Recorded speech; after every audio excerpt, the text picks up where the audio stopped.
Hi, my name's Mark. I'm one of the pastors here at Trillium. You may notice a few stitches in my nose. I had some basal cell carcinoma removed at Women's College Hospital in downtown Toronto last Wednesday. Last Wednesday, that's the day of the big snowstorm. So I got up really early. My wife and I, Sally, we drove from Guelph down into downtown Toronto. Left at 6:15, and actually traffic was surprisingly light. The snowstorm had just begun, so there wasn't much snow on the highway yet, and I guess a lot of people had been scared off, so we kind of just sailed all the way down. Got into the Mohs Clinic at Women's College Hospital around 8 a.m. I was in the chair by 8:30, had my first incision and chunk of me taken out by 9:30.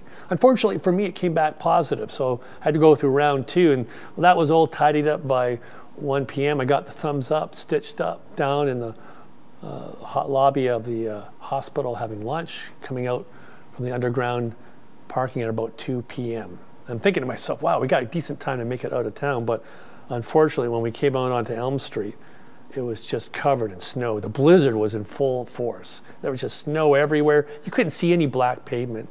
Cars were slipping and sliding everywhere. You couldn't see lines on the roads, nothing. And it took us about a half hour to get down to the Gardiner, and then of course the Gardiner was crawling along. And the whole trip back from Toronto, downtown Toronto to Guelph took about 3.5 hours. Like a trip that should probably have taken around 1 hour and 50 minutes takes 3.5 hours. Very frustrating having a 3.5 hour trip home when you've sat in a clinic for 5.5 hours, and then before that you were in a car for about maybe 1 hour and 45 minutes getting there. I was tired of sitting. I was tired of going nowhere. And this trip home was really frustrating. And so you can imagine the rancor and the expression of frustration that was occurring in that car. You know, like, well, what were all these people doing on the road? Why didn't they stay home?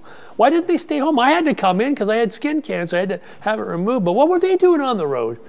And of course, you know, I'm thinking, wow, God, why did the storm even have to be today? You know, like, universe, why you punish me to have the storm today? Why wasn't it yesterday or tomorrow? I can't believe this. And just, you know, just the stress of driving in really bad driving conditions, that's got its own problems too. About 2/3 of the way home, Sally said, hey, let's read our Course in Miracles lesson again. We're on lesson 237, at least. We were on that Wednesday. And she read the lesson, because we're in a group in the church doing Course in Miracles. And she read lesson 237. And it was just like kind of drew us back to what we were supposed to be about in the moment. Kind of reminded us that God's thoughts and our thoughts are to be together. Lesson 233 says, this is God's day. This day is God's. I will give it to him. About how our thoughts are to become God's thoughts. God's thoughts become our thoughts. We have our own ego thoughts displaced by God's beautiful, peaceful, loving thoughts. And amazingly, in that moment when we were mulling over the lesson, almost instantly our perception changed. No longer was the drive home a punishment given to us or something to be endured, a problem to be solved. It was an opportunity. It was so peaceful, so filled with joy. I wish I'd remembered to read the lesson before we left the hospital, because it would have totally changed my perception of the drive home.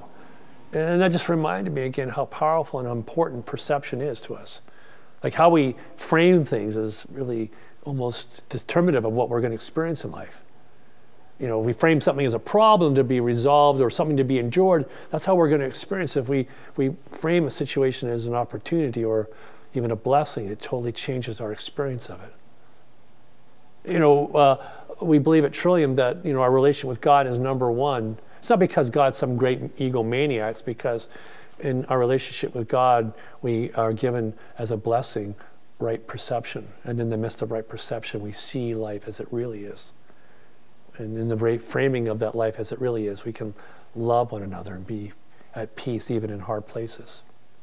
You know, our perception is more important than our marriage or our friendships, our parent-child relationships, our work, whatever we do with life, because through right perception at least, we can see the world as it really is, and we can see the opportunities as they really are. In right perception, we do a right diagnosis of life, and because of that, we can bless and love.